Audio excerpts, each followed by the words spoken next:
Thank you so much, Gabriela, for making time to speak with us at Wild Labs. We're very excited to learn more about your work in human wildlife conflict, mitigating technologies, and environmental, educational, gaming. So I'll start off by just asking you to introduce yourself and tell us a bit about your background and what you do. Sure. So, hi, my name is Gabriela. A lot of people call me Gabby. I am currently a PhD student at the University of Wisconsin-Madison in the States, although I did my master's degree at University of Cape Town. So I have Very kind of some nice. international background in that. And yeah, and I'm a human wildlife conflict mitigation person. I'm a human wildlife conflict practitioner. So what I do is my current project is in Botswana. I am working with communities around the Hansi district, so in Western Botswana, and I'm looking at different non-technical and technical ways to try to reduce visitation of certain carnivores to farms, as well Hmm. as community engagement with an on-the-ground NGO. So I have a really strong partner who's been in the area for over a decade, and we're working very closely together to allow there to be sustainability in the work that I do. So I'm coming in, I'm collecting this data, which is really exciting because there was a 2018 review, and there's only about at that point, and I don't think it's changed much. There's 21 rigorous case control studies of deterrence. So there's a lot of Hmm. anecdotal evidence that things work, people speaking to each other, but not a Hmm. lot of actual experiments that can then kind of Uh-huh. conclusively say this is how long something works or this is how well something works compared to different technologies. And one Hmm. thing I'm really interested in is looking at, does tech work as well as non-tech? Because we have a Yeah. bias thinking that an outside intervention would be more effective, but maybe not necessarily. So that's something I'm really interested in, is hearing from the communities themselves about what mitigation methods they use and their effectiveness, and then hopefully testing some of those as well. So that's kind of what I'm currently working on. Hmm. I also have a small indie gaming company with my partner, Jamie Cranbeck. We are a little less active than we used to be just because of my degree, but what we are really Hmm. into is what we call games for change. Very So nice. it's using the power of interactive activities, the power of gaming, to help get people excited about conservation issues and to think about them in a different way and to engage with them, and Hmm. also to kind of like simulate conservation decision making in Yeah. kind of a safe environment. So that's kind of the power of gaming, is that you don't necessarily have to be in the situation where you're making that decision. You can kind of like test it out in different scenarios and get used to kind of what that process feels like.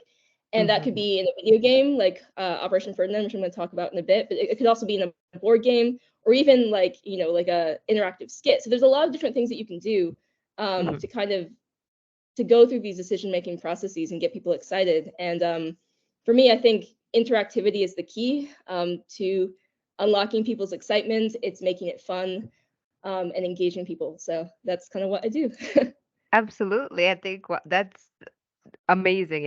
I think you're really, answering some of the key questions in this space, which is so important because, you're focused on the engagement element, on making sure that it's accessible, it's interactive with the gaming side, but also like your research, I think is super important. It's really important to actually test things out in the field and make sure like, hey, is tech the answer really, or is another approach more effective? And I think that's really cool. That's really cool that you're asking such questions, because I think a lot of people just jump in and say, no, we're going to use this, and they're not researching or thinking about it from multiple angles, which is really exciting.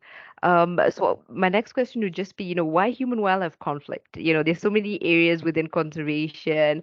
Why the focus specifically on human wildlife conflict? Is it something that you saw? Is it research you've done in the past? Um, why the strong focus on that area?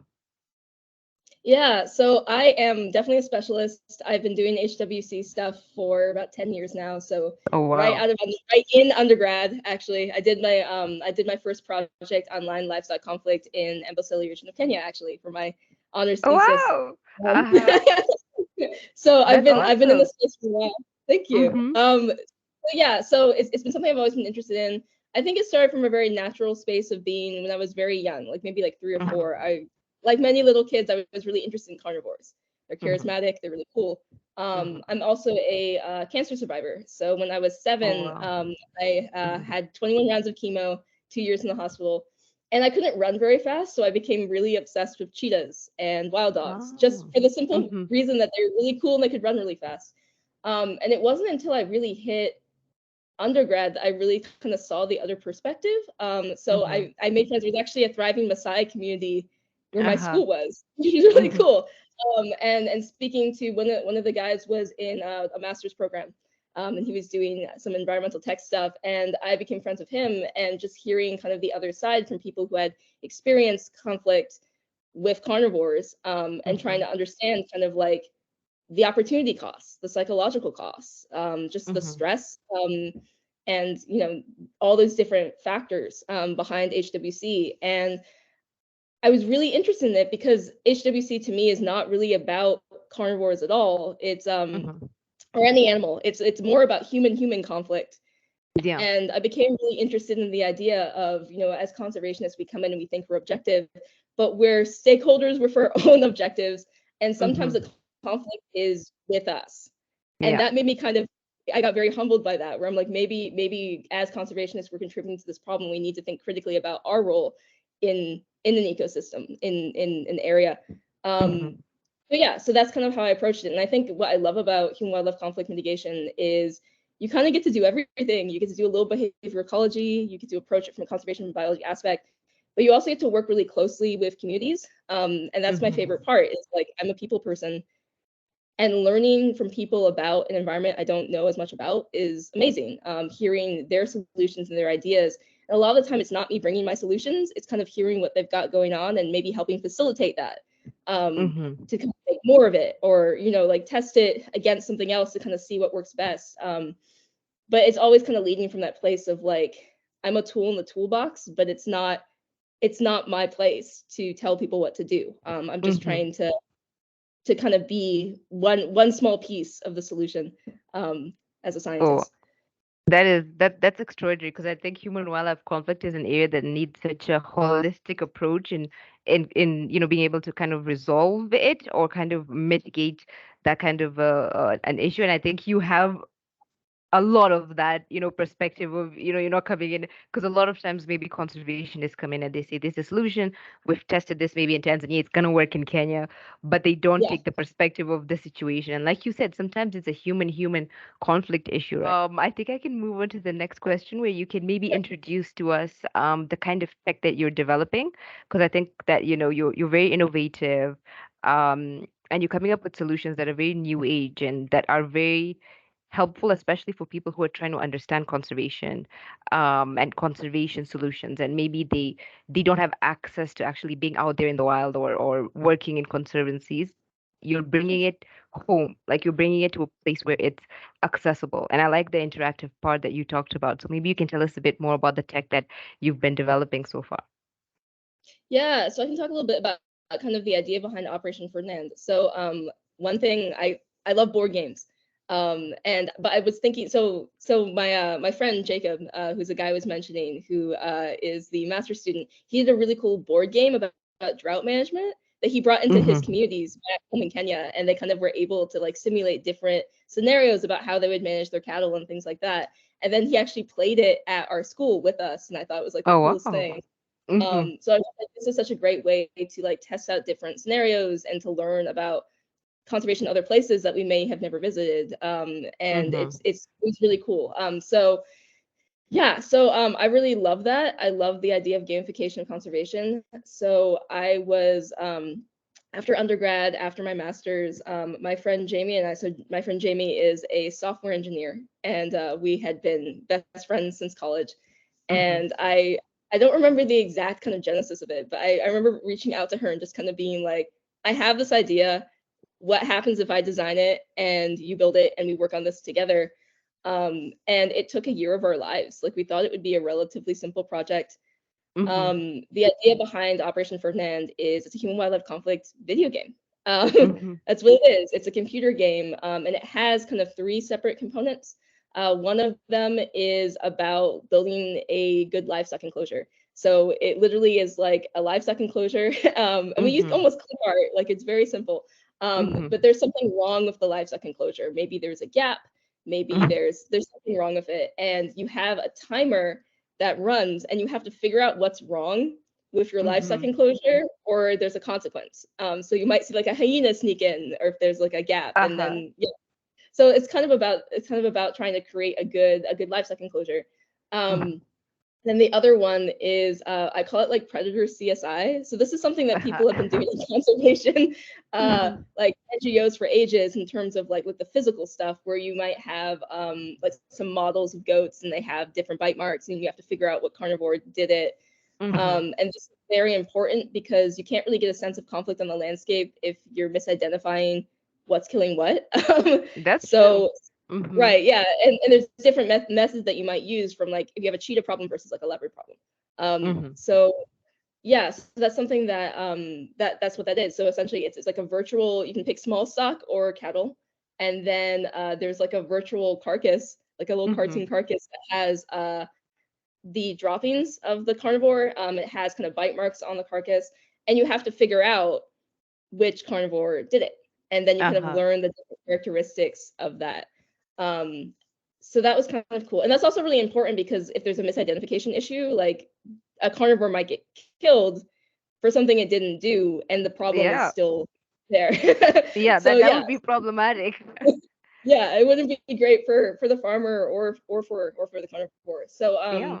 there's that, and then the one that took like 6 months of my life, Mm-hmm. literally, was a game. It was actually a video where we had to explain why putting poison on carcasses was problematic in an ecosystem for Yeah. human health and for animal health, which was very difficult because the entire thing about Operation Ferdinand, what makes it very unique, is that there's no text in it. So we Oh. literally made a game that is only pictorial. It's only pictures, and we did it because we didn't want there to be any kind of language barriers. Because languages can shift, Mm-hmm. as you know, like they can shift really quickly, depending on what Mm-hmm. communities you're. So yeah, so this video, we had to explain like trophic cascades. So the idea of like if you put poison out on a carcass, you might want to kill like a leopard, or you might want to kill jackals, or whatever you're targeting. But it's Mm-hmm. non-targeted, so anything will eat that essentially, and then there'll be ecosystem effects. So as an Yes. ecologist, biologist, I was like, I have no words, I have no text, I have no ability to like type any of this out in a way that would Mm-hmm. make it easy. I need to think of like visually how we would show that. So we were able Mm-hmm. to literally make a little scenario video of a guy putting poison on the carcass, and then it killing a vulture, and then it killing I believe like it was a lion, a jackal, and then it kind of just showed like this image of it radiating out through the ecosystem, it affecting things like Mm-hmm. tourism. So tourists weren't coming to the area anymore because there was nothing to see. And then the Mm-hmm. guy dumped poison in the river. He was like, I don't need this anymore. He like dumps it. It gets into the groundwater. People Uh, get sick. mm-hmm. Um, and it shows kind of the health effects of that as well. And it was really interesting. So we partnered with a NGO called Nyasa Carnivore Project, and this was back in 2017. Mm-hmm. And we worked iteratively with Colleen Begg, who runs the project, where she would actually test it in her in Mozambique in her environmental education programs, and then she'd come back to us and she'd say, "This is where people are getting confused." And these were community members; these were adults and children, but these were for people who were from the area where they're working, and basically just Mm-hmm. telling us like, okay, people didn't understand this, or they need this link here, or it may be Mm-hmm. easier, more engaging if we do it in this way. And Mm-hmm. having that was invaluable because we'd kind of, Jamie and I would get back in our little huddle and we'd be like, okay, like how do we make this clearer? And we Mm-hmm. basically kept at it for 6 months until every single person she showed it to understood it. And then we're like, okay, like Amazing. we're doing a Uh-huh. good job explaining it. Because Mm-hmm. on it's kind of on our side as the developers to make it clear. Yeah. So that was, yeah, it's good. Wow, that's really exciting. And I love the part that it's just visuals because I feel like, you can take it to a conservancy, you can show it to local communities, you can show it to people who are early career conservationists who are interested in, actually protecting their ecosystems. You can show it to young children who, want to get involved in environmental issues. Like it's so far reaching when it's just visuals. And I think, that's the excitement of, the games that you're developing and the environmental education direction that you're taking, where you're really thinking about the end user so much and how do you convey this kind of very complex message sometimes? And in terms of conservation and biology, we really take time to get to the details, and it even some of the words we use are quite complex, and being able to translate that in a way that every single person can understand and actually see the importance of, hey, this is what's right and this isn't, and hey, here's something new you learned. So I think, I that's really exciting. And where would people be able to find, this kind of information, these games, if they wanted to, maybe partner with you and showcase it in maybe their environmental classes, or on, in their their conservancies, or with, indigenous groups maybe they're working with? Where could they get access to them? Yeah, so I do have a website where it's hosted. I believe the Mac one is out of date, but the PC one still works great, which is more Awesome. accessible to people anyway. Hmm. And what I think is the easiest way is for people to actually reach out to me first, and we can kind of Yes. talk about how we would want to go Hmm. forward. The one thing, it's not that I want to kind of keep the information to myself, but like I like to know when people are using it, and I like to be able to be True. involved and be helpful, because if we have to adjust it for their specific context, that might be something we can Absolutely. talk about. So I Awesome. think giving me an email, and then maybe play testing the game, and then we can kind of talk about kind of the best moves forward. The thing that's exciting about this to me is that if you want to switch out different carnivores for anywhere in the world, you could do something like this. You could just make a different adjustment. And the other thing I want to stress is that we made this for no cost. We made this in a Oh, free game wow. engine. Hmm. It was just us working kind of like as volunteers, because we wanted to do this thing. And we made the art in like PowerPoint. So it was Wow. extremely Hmm. extremely grassroots. But the impact of this has been great. We did a small article for concert. What was it like? Carnivore prevention. Hmm. I need to like look back, but it's like we did a small article about it, because it wasn't like a full study. But one thing that I Hmm. would really love to do in the future is take, yeah, I think it's Carnivore Prevention News or Carnivore Damage Prevention News. I Hmm. think is the name of the publication. But anyway, one thing I would really love to do is actually make this actually a study. Yeah. So you could take something like Operation Ferdinand. You could take kind of like an interactive activity that's very familiar to a Hmm. community, like maybe like a skit or like an interactive, like role play exercise, right? And then you could take kind of like rote memorization, like oral Hmm. transmission of information, and see what's more effective in terms of people being engaged. So you could like look at engagement indicators, but also like what really is interesting to me is that as conservationists, we assume we put a lot of effort into this, that the more people know about a problem, the more they're going to actually translate that into behaviors. Yep. But that link may not exist. But Uh-huh. there's very studies that actually look at that difference. So we're putting, like thousands of dollars into environmental ed, which is important, and we shouldn't stop. But we should kind Hmm. of understand what we're doing and what we're not doing. True. So that's something I'm really interested in, is kind of just seeing like, okay, is it shifting people into being more pro conservation over time? How long does that take? And what other factors are maybe helping that or hindering that? Or maybe there isn't a Hmm. link at all. It's just people's attitudes might be a little bit more positive, but their behaviors stay the same. I don't know. But I Yeah. think these Yeah. are the questions we should be asking before we're just Hmm. kind of doing actions because we've done them before. I love that. I love that it's about the impact at the end of the day, and finding out like, hey, is it just doing something for the sake of doing it? And like, hey, here's this really cool game you can do and learn, more about human wildlife conflict. But are people walking away with actionable next steps? Like, okay, because I know this, now I'll do better, or because I know this, it'll translate in my actions. Or is it just, hey, there's this really cool game, and it's gaming for purpose, and I want to be somebody who cares about the environment, so I play this game. And Yeah. that's really cool to check out those metrics and see like, hey, what is it translating into? So, developing it as an actual study, I think is a really great aspiration and next step to actually take. But yeah, I think, in regards to developing all this tech, and even being in the conservation space, and studying like conservation tech, and how it's helping, and maybe what alternative solutions are there any challenges that you faced in terms of seeing like how tech can help, protect and preserve biodiversity? Are you noticing like, hey, there's some challenges here that people aren't really pinpointing or noticing? And I feel like you ask really the important questions. Like so far, I'm noticing that you have a very analytical way of thinking, which is really great because a lot of people just feel like here's a problem, here's a solution, let's just go ahead and, apply that. They don't really take context into, consideration. They don't think holistically about a lot of the issues that are being faced out there. So are there any challenges or questions that are emerging that you're like, conservation tech, this is some things that we should be looking at? Problem with tech is that we assume that tech will be used and it's the right thing to do. Yes. I think that's a huge assumption. I think it's a very westernized assumption. Yeah. So my personal background, my dad is Brazilian, so I come from the global Oh. south and the global north. Mm-hmm. And my family in Brazil is very rural. So I always kind of think about like, could I get my grandmother to do this? Like, or Mm-hmm. would she would she like maybe not be into it? So I think, as coming from kind of like Western, perspective, the Mm-hmm. assumption is that tech is good, tech is Yeah. cool, tech is the best solution. In some cases, it may not be. In some cases, it may not be relevant. In some cases, it may not be effective. There may be huge problems with it. But the other Mm-hmm. thing that people, I think, don't really think enough about in conservation is when people are doing cost benefit analyses of different human wildlife conflict tech, you look Mm-hmm. at how much it costs to buy the deterrent that you're Mm-hmm. using, how much does it cost to install it, maybe man hours in terms of like labor. Mm-hmm. People don't look if people are going to use it. Can Big people even question.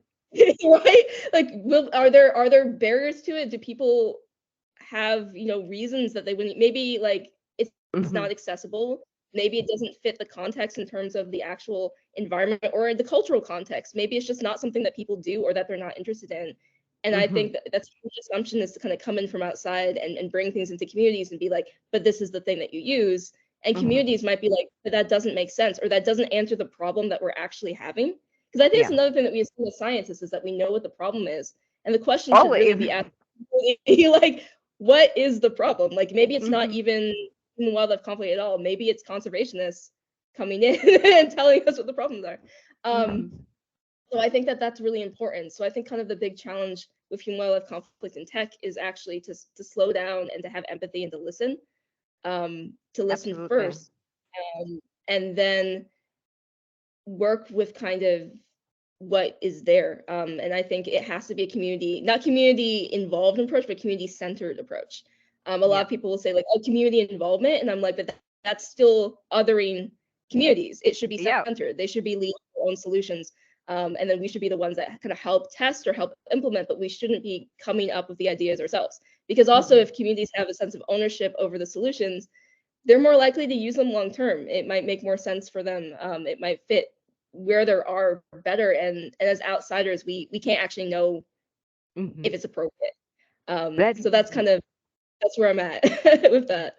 that's an amazing approach, and I think I love the statement you made where people are like it's community focused, but then they're othering the community where they're like, we're gonna come in first, and then when we're done with the solution, you can come in and test it and tell us if it works. Or and the whole idea is it's about first engaging the community, getting their perspectives, and even understanding the knowledge that they do have, because a lot of times Yeah, indigenous communities and local communities and local people within conservancies and natural ecosystems know about, they've been there for very many years, so they understand stuff that maybe as a scientist, like, hey, we've read a couple of books, we know this, but in right. context, in application, there's some things that, like you said, they might not actually work. And we walk in and we throw solutions in and we're like, wow, that didn't work. But the answer is the holistic approach, which is it has to be collaborative. It has to be a Yeah. collaborative approach, which I really love that you're stressing, especially for human wildlife conflict mitigation. It has to have literally everyone on board and everyone having an equal, contribution into, mitigating those conflicts and those challenges. I think you've totally There's an answered Oh, please oh, go ahead. sorry, you lagged. There's an ethical thing too. Hmm. So one thing in wildlife conflict is that if you could make conflict worse. You could Yeah, easily make conflict worse. So a lot of the time people are like, I'm going to create a case control study. There'll be experimental places and there'll be control places. But if you don't know the people that you're working with, you can inflame conflict between people. Or absolutely. if you don't follow up on your problems, like you on your promises, like say you promise that you're going to be engaged in a certain way and that doesn't go through, or that it isn't communicated, or the expectations are not hashed out in the beginning, Yeah. you can create resentment that can then hinder conservation for In the future. decades. Yeah. Yeah. People like those So, guys showed up, they lied to us, and now we can't trust them anymore. And right. And then maybe it gets generalized to like every single NGO. It's like, which it's absolutely. yeah. And that's the thing that I have to kind of learn, is that I'm coming in with assumptions naturally, but they're having assumptions about me. So we're kind of both having assumptions in a two-way process. Hmm. So how do we slow down and kind of like understand each other? And the other Sure. danger is also, people tend to just say local communities, like Yep. we're all the same The same. community, or like community members. I even think I've said this in this conversation just for ease of conversation, Yeah. but yeah, community, an individual is not a household, Yeah. so you can't generalize the opinion to a household, and a household is not a community, and a community that is down the street from another community might be totally different. Yeah. So that's the other big challenge of HWC, is you have to avoid assumptions about generalizations. Which Yeah. again, you said Tanzania, like we do it in Tanzania, we move it to Yeah. Kenya, and people are like, why doesn't it work? And I'm like, because the You're not the context same is people. It's different. yeah, And I think that's so important. I think we should have more discussions like this in the conservation space, because I think, there's that fear, I think, in the conservation space where people really don't want to maybe call themselves out and say, hey, we're making some assumptions, we're making some generalizations, and there's that bit of fear of, no, no, no, we're scientists, we know what we're doing, right? But I think it's really refreshing and really great to actually be that self-aware as a scientist and be that self-aware as somebody who's trying to solve a problem, and that just gets you one step further in being able to effectively solve that problem by being very open in how you approach it, and not just coming in with this is a solution and this is how we're going to do it, but the holistic approach again, and the collaborative approach. And like you said, it's not the Western approach of dealing with things. I think it's more circular, it's less linear, you know and I think that's the direction that we're moving towards with the whole idea of sustainability, and having discussions and partnerships and collaborations across different groupings and stakeholder yeah, um, you know, groups. And so that's really great to hear. And I think we should be moving towards that. And it just gets me that much more excited to maybe just ask the final question, like ask you, like, what is your PhD going to be focused on? Because I feel like with all this cool stuff you've just said, like I feel it's going to be really cool. And just like a snippet of like what you'll be doing, and what you'll be yeah. focused on, so that other people can also get excited about it, and probably reach out to you as well and be like, oh wow, that's really cool, I'm also doing the same thing. Or I'd really love to learn more about the perspectives that you have. Sure, yeah. So my PhD. So I am working. I first need to shout out, if I'm going to not be, I have to shout out my partner, right? So I'm working with an NGO called Cheetah Conservation Botswana. They've been in the Very area for nice. over a decade. They are deeply involved in conservation in the area, and they've been working with the same farmers for a very long time. For Hmm. me, as an ethical and a practical consideration, I do not do any work unless I'm working with a local partner, ideally a locally owned partner, because again, I do not know the context, and it would be very difficult True. for me to effectively and ethically do my work. Yeah. So CCB is amazing. So Cheetah Conservation Botswana. So I reached out to them in 2019 to build a Fulbright proposal, and then that turned into a PhD. So we've been connecting since 2019. And what my work is human wildlife conflict mitigation in communal cattle posts. So what we Hmm. realized is that it's a really interesting thing in the Kalahari. So it's in the Kalahari, very dry, and it's very unusual situation because of how different carnivores interact with each other, like lions, cheetahs, leopards, and things like that. Um, Lions are very dominant over a lot of other carnivores. So in the Central Kalahari Game Reserve, you have a bunch of lions, but the Hmm. cheetah populations, the African wild dog populations tend to avoid those areas, and they tend to go out into farmlands because there aren't lions there. So there's kind of like this spatial kind of divide there, and that's really important because now Botswana has the world's highest population of cheetahs, Oh. which is really exciting. They just passed Namibia in Hmm. the latest survey for cheetah populations, and Hmm. you have these animals that are kind of pushed out of protected areas because of this interspecific conflict, which means they go onto farmlands, which means they often get shot. So it's this really interesting thing of like the future for species like African wild dogs, species like cheetahs, species like brown hyenas are not in protected areas, they're actually on community lands. So that's really crucial. And there's a lot of studies that show kind of the difference between kind of the commercial ranches versus the communal cattle posts, which are built kind of around like smaller groups of people who are maybe raising animals for local markets rather than international markets. But anyway, but yeah, these communal cattle posts, they lose more animals than the commercial guys overall, and they have less of a safety net. Yeah. So in terms of making the biggest impact on conservation, it's really in the communal areas.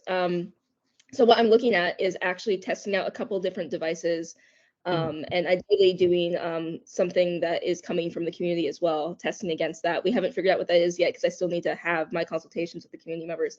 But testing out a few different mitigation effects against each other to see if we can reduce visitation of carnivores to what are called crawls, like livestock enclosures, in a rigorous way. And one of the big challenges that I've had is that the gold standard is what we call case control. So you have experimental livestock enclosures and some control.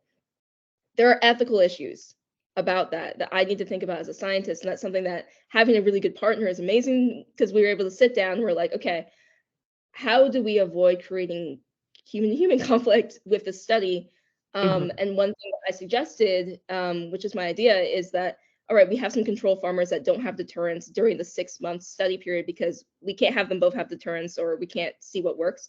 But what we could do is, after we get the information as to how that works, we then can get these deterrents to the control farmers and be able to continuously involve in the study, saying like, this is what we're seeing with your neighbors, this is what's most effective, and then be able to get those deterrents to them or to help them build their own kind of like mitigation effect with the control farmers so they aren't neglected. So it's stuff like that. Trying to think about ways to, as a scientist, you kind of have to set things up in a way that's rigorous, but you're not in a lab. It's not antiseptic. You're not far away from something. You have to work within an existing socioeconomic thing. And I would rather blow up my own study than make an ethical breach or make something worse. But again, but having that strong partner is essential. And not only that, they know the individual farmers. They know who gets along with who. They know kind of the history of how these guys get along. I'm working with guys who are hanging out with these people every single day, know them socially, and that's crucial. And it's crucial to have that support. That's amazing. I think it's like you mentioned, it's really great to work with people on the ground who have the same values. I think they really care about the ethical, socioeconomic impact as much as the environmental impact. And their perspective is it has the context behind it. So you're not just walking in and saying, okay, we're going to do this really cool project and, these guys are going to, help facilitate it. They actually are involved in also, hearing out your perspectives, the ethical questions that you are raising in terms of, yes, we want to make sure it's scientifically sound, but at the same time, we want to also make sure that we're not harming anyone. And this is real life. Like you said, I love the statement where you said, it's not a lab. This is real life. There's, the scientific, perception of like everything is being tested in like this perfect scenario, but we have to remember like these are people, this are living things, like the biodiversity as well that we're trying to solve for. These are living entities that we have to be very careful about.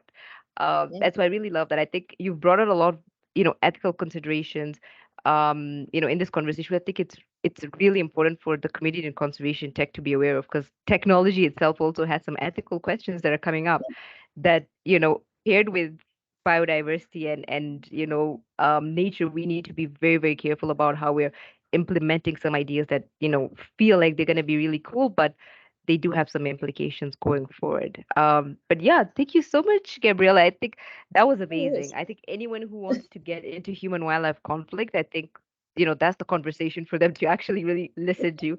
I think it's, the perspectives are so important, and, it gives people an understanding that is well rounded for them to actually be able to start thinking about solutions and also engaging different stakeholders and how they should be engaging them, setting that standard for this is how you should be thinking about it, right? And I feel like Yeah. you've really set the standard quite high, and people need to maintain it, at that point. So thank you so much again. Yeah. And then Anything, one yeah, thing I want to say real quick.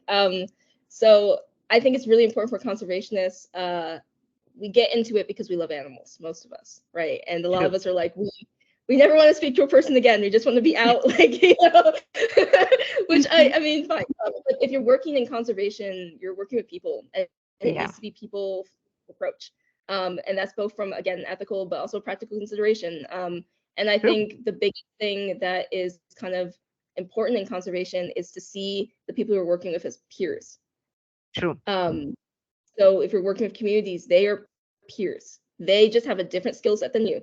And I true, think if we all kind of take that approach rather than kind of like I'm coming in and I'm a scientist, true. I think that that's a much healthier approach because again, that existing knowledge and the fact that communities have their own abilities to fix their own problems.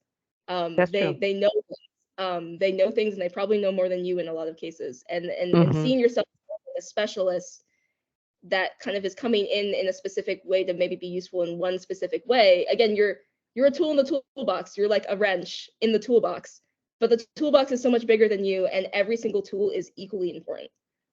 So yeah. Absolutely. That's a perfect way to wrap it up. I think, that is the perfect way to to close off this conversation. Then thank you so much for making time to speak to us at Wild Labs.